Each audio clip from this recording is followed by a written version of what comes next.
So there's once again been a school shooting that has happened in America, an event that happens all too often and is part of a bigger problem in and of itself. Now, I have already spoken on the Enunciation school shooting, so if you haven't seen that, please go and watch that video and come back. There's also a video I'd like a lot of people to watch before watching this as well, called From My Cold Dead Red Hands, because both of those videos are going to give some context for what's going to be said here. So if you have not watched those videos, please go watch those first and then come back. Are you back? Cool. Now, in my video, I discussed how this school shooting was going to be used to go after trans people. And within just days of the shooting, there was already people coming out calling for the eradication of trans people, like literally calling for our extermination. And now, within the last few days, there's now a push to take away our right to own firearms.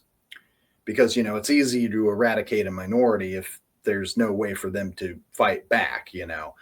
It's easier to essay a trans woman if she can't fight back. It's easier to break into a trans person's home if they can't fight back. It's easier to arrest them and cart them off to camps if they can't fight back.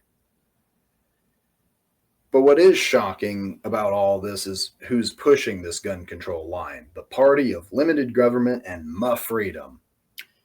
Yeah, that's right. The Republican Party is pushing this line, specifically the Department of Injustice. The party that's been all about my guns and my freedom. Yeah, now that a school shooting has happened where the shooter just happens to be a trans person, now they want to talk about gun control, but only specifically to target a marginalized group of people. And let's not sit here and mince words and pretend like the Democrats don't do the same thing and aren't advocating the same thing, because they are, and they do. The Democrats have always been the yellow-bellied cowards trying to take away gun ownership and making it harder for the proletariat to fight back in any meaningful way. But, I digress. The problem that a lot of these people seem to forget is that Americans want to shoot each other. More specifically, it's that the American people, they like their guns. They are willing to die and quite literally kill others to defend that right. So it shouldn't really be that surprising that the National Rifle Association has come out in opposition of this trans weapons ban. Now, let's also not get it twisted. The NRA is not doing this out of some genuine kindness, some sort of newfound sudden support or love for the trans community. No. They're doing this solely for their own interests. But that's because restricting gun ownership to certain people, it's kind of bad for business. And just in general, gun advocates know that if it starts with a weapons ban for trans people, it could easily become a catalyst for a weapons ban for all Americans. Because that's what this really is about. Fascists want to strip the people of their right to fight back. But here's the problem. American fascists are lazy and stupid. They somehow think that gun lobbyists weren't going to push back against this. Frankly, the fact that the Injustice Department even came out publicly with this is frankly stupid in and of itself. It's political suicide for anyone who actually backs this. There's many GOP congressmen who are in the pockets of the NRA, have their whole careers to thank because of gun lobbyists and for their gun-toting constituents. The NRA, not for nothing, still has a lot of power, money, and influence in America. Sure, there's probably going to still be some push to enact a ban, and frankly, Trump could probably just sign an executive order tomorrow doing so. But again, doing so would be political suicide. It could potentially discredit the entire Trump administration and the MAGA movement if they push forward with this, because they're going to basically be seen as no different than the Democrats in trying to push an anti-gun agenda as a knee-jerk reaction to a shooting.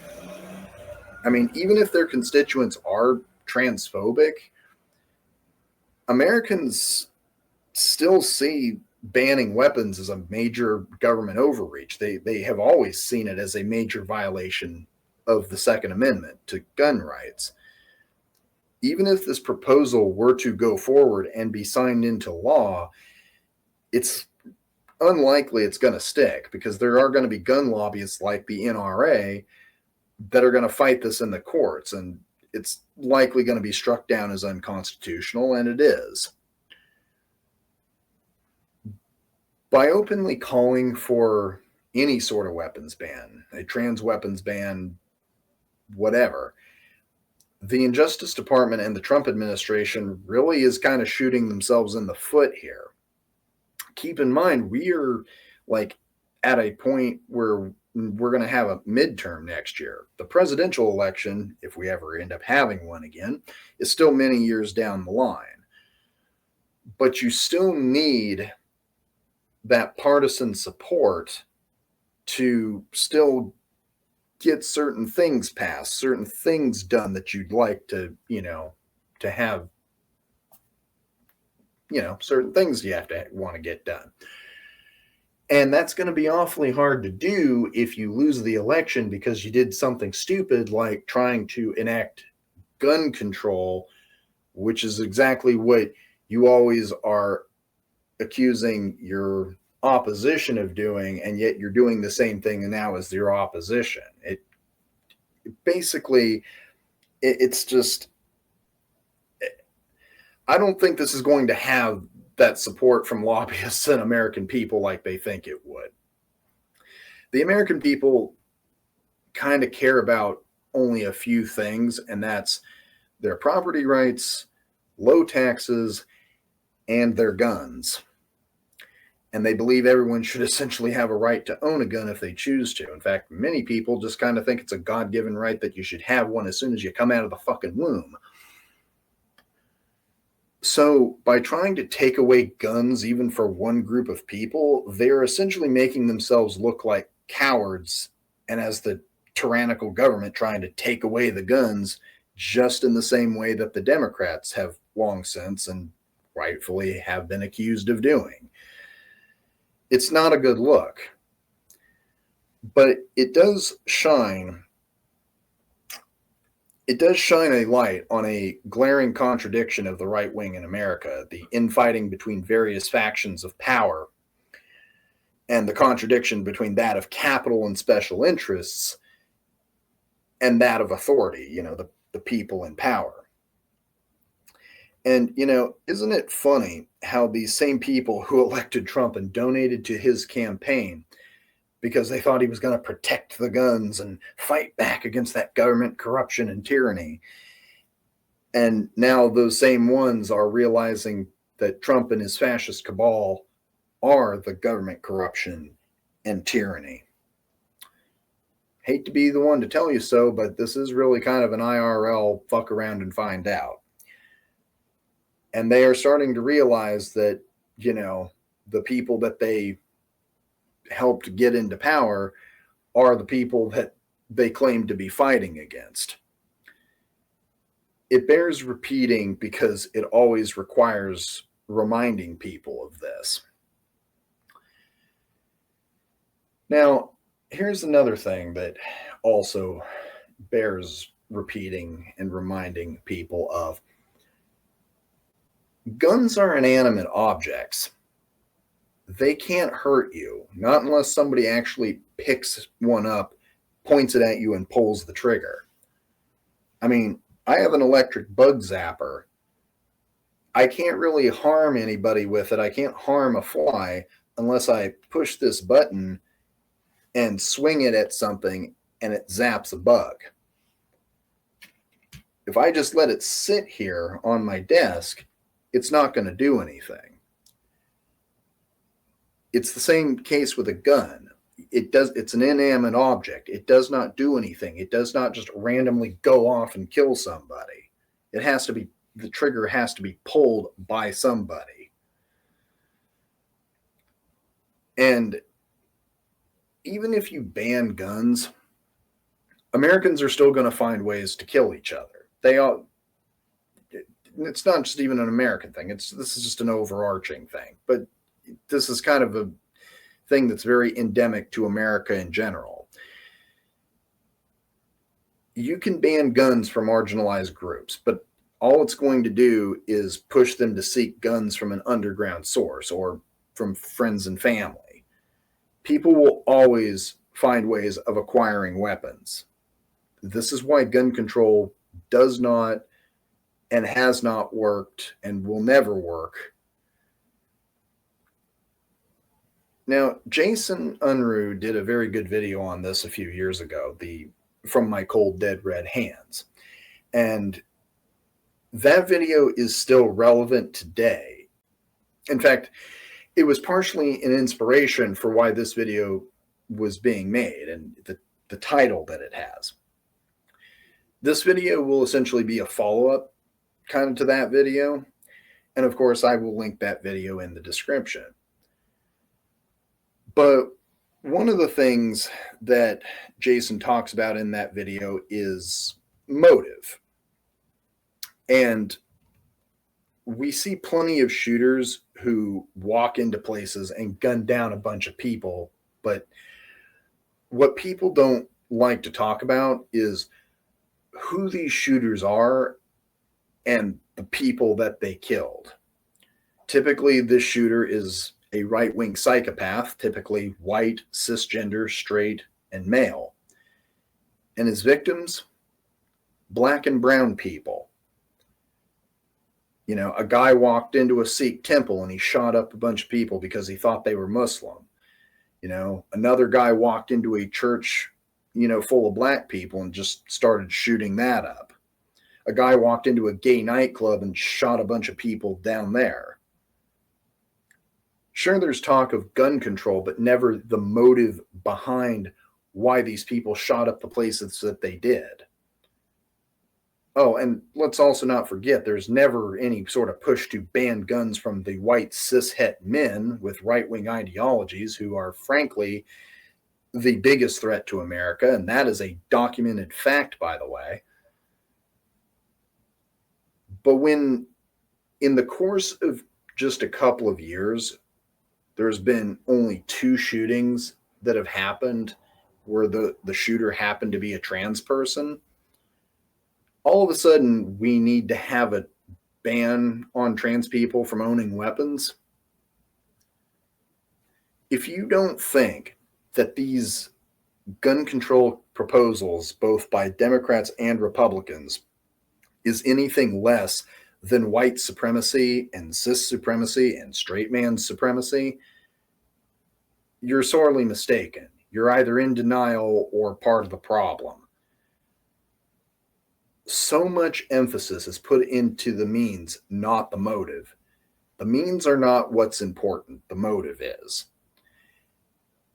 In the case of the Nashville and Minnesota shootings, the motive was very clear. It was religious trauma, the impacts on one's mental health that results from said trauma. Does that excuse what the shooters did? No, of course not. But it's important to understand the motive and what drives these people. In these 2 individuals' cases, their motives weren't driven by some crazed white supremacist ideology. It was driven by religious trauma and by the stigma one has growing up as queer and or trans in America, the rampant persecution that we face. That was the motive. That's the problem. That's what's important here. Now, Jason also said something of substance that I want to repeat here as well. And that was America doesn't have a gun problem. Guns have an America problem. Guns have a white supremacy problem. Americanism is itself a mental disorder. It's a disease. And it's one that can only be cured by dismantling and destroying America itself and the very foundation of being American. Think about all the violence and bloodshed, the genocides and wars that have been waged at home and abroad just in the last century alone that are the fault of America, that are the fault of Americans and Americanism by American domestic and foreign policies. How many people have been killed by its own hegemony? Americanism is the ideology of a warring white supremacist society.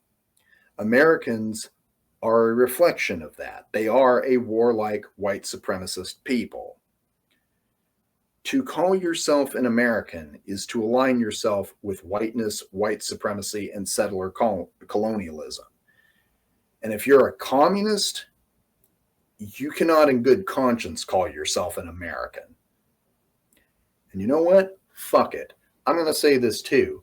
Guns share a very similar problem with Norse paganism, with the white supremacy problem being a big factor. Because there are people who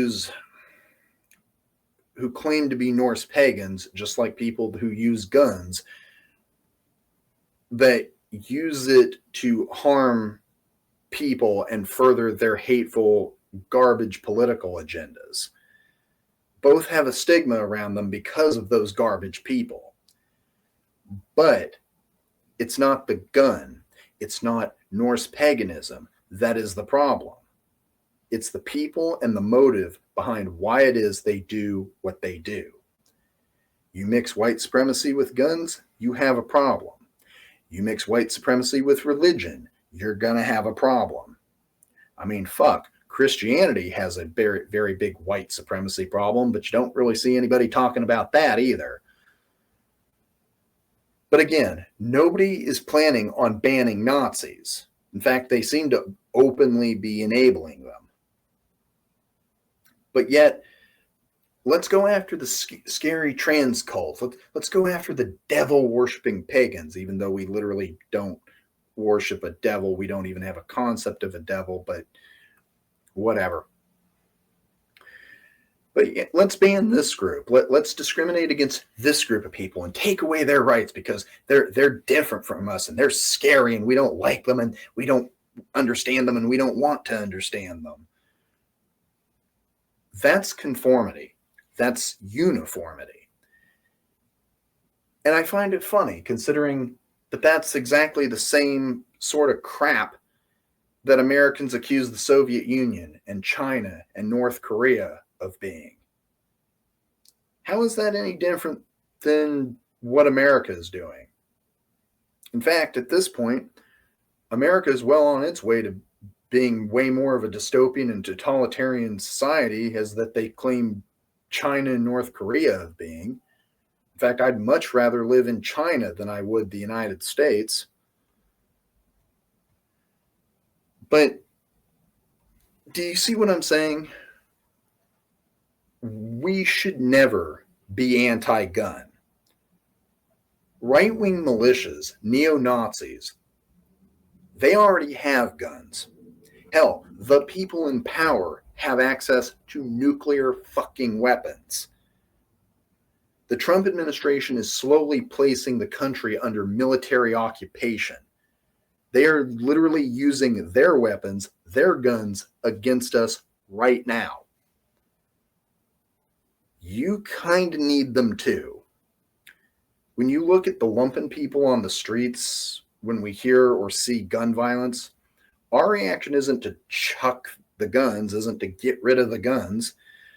In fact, our reaction is quite the opposite. It's to acquire guns, to protect ourselves, our homes, our families.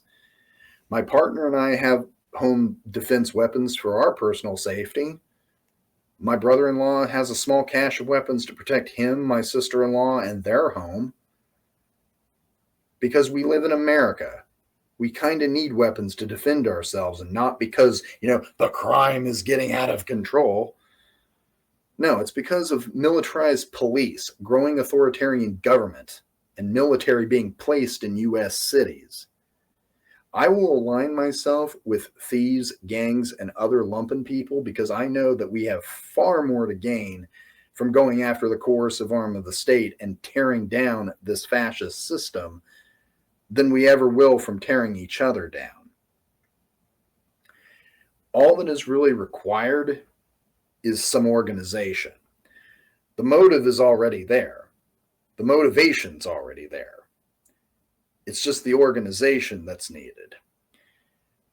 What do you think the Noxals and the New People's Army, Shining Path, and the FARC are seen as by U.S.-backed governments that they are fighting? They're called criminals. They're called terrorists. A criminal and a terrorist are really only a criminal and a terrorist by those that control the power. There was a time that the Russian Red Army were considered terrorists and criminals until they liberated the people from the oppression of the Tsar.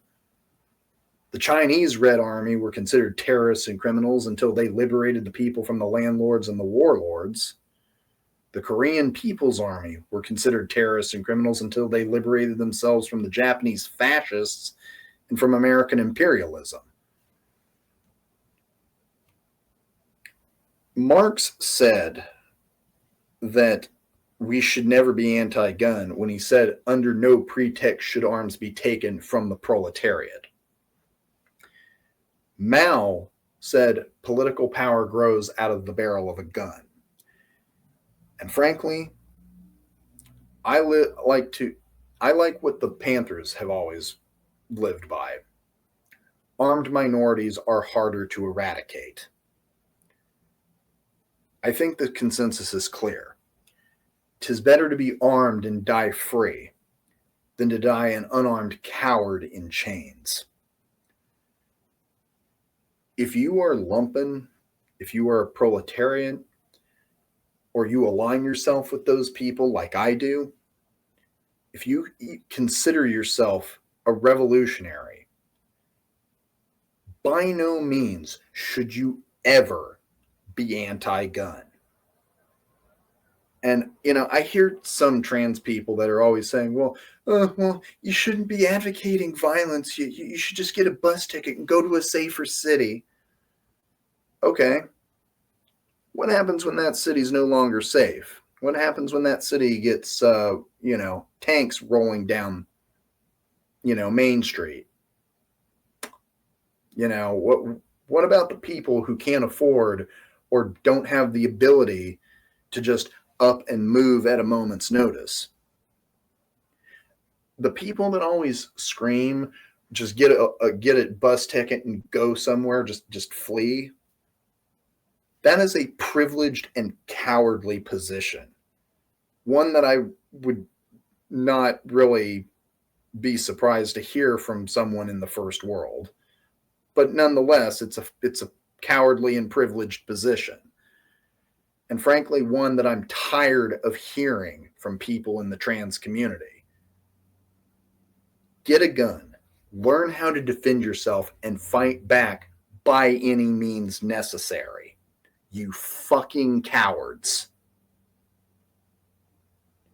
Anyone who says, don't use violence, don't listen to the people telling you to use a gun or fight back. The people that say that are fucking class traitors and cowards. Are you seriously going to look at what's happening in LA, DC, and potentially Chicago? The rampant attacks on trans people, the continued oppression of Black and Indigenous people, and deny that class struggle is real? That we shouldn't aim to tear down the system that perpetuates it? Because if that's the case, you're delusional. If you truly think we should just continue to to run away, to not fight back, to not at least have the means to defend ourselves, then you are a class traitor, a fascist enabler, if not an outright collaborator. If you call yourself Antifa, you need to be reminded of something. Antifa stands for anti-fascist. And if you are truly an anti-fascist, if you call yourself a leftist, those people, you need to understand that those people didn't fight the Nazis by banning guns and performative sign waving and harsh words and criticism, or getting on a bus to a safer city. The only way to combat cowards who know nothing but violence isn't by being a coward who advocates nonviolence. That's how you get steamrolled and put into camps quicker than you can say no kings. No, the only way to stop fascists is by fighting back against them by any means necessary. And because these people have guns, you kind of need guns to fight back. Yes, people are going to die. Blood is going to be spilled. That's what happens when you fight Nazis and fascists. That's what happens in revolution. Millions of people died fighting the Nazis and the Japanese in World War II. That's what happens. Hate to break it to you, but that's what happens. Revolution is not a dinner party. It's a war against the oppressor. And that's what some of these cowardly people don't seem to understand. That's what some people, even in the trans community, still don't seem to understand or don't quite seem to grasp, or just simply don't care to. Yes, we are being oppressed, but some of you still have a long way to fucking go. Some of you still have way too much fucking privilege. And once one is pushed to the point where they have nothing left, they are left with no other option other than fighting back and taking the power back, or resigning themselves to their fate. Maybe that's what it's going to take for some of these people. Maybe that's what it's going to take for some of you. But for some of us, we don't have time for you to wait and get off your ass and join the party. Fascism is here now. We are being oppressed now. And if you're not going to fight with us, then you need to step aside and get the fuck out of the way. But don't sit there and tell us that we shouldn't fight and advocate gun control, because at that point you are standing in the way of our liberation when you do so. And if you want me to be disarmed so badly, you can come pry it out of my cold, dead, red hands. I'm RedPagan Nicole for the RedPaganNetwork, signing off. Until next time. Thank you for watching. If you like news and politics from a leftist perspective, true crime, or informational videos on leftist philosophy and pagan belief practices, and would like to support the channel, please head over to my Patreon page and set up a monthly donation. Even a few bucks really helps me out. All links are provided in the description. Like, comment, and subscribe, and share on various social media. Hit the notification bell so that you never miss a video. I put out content regularly, so you will always get quite a bang for your buck.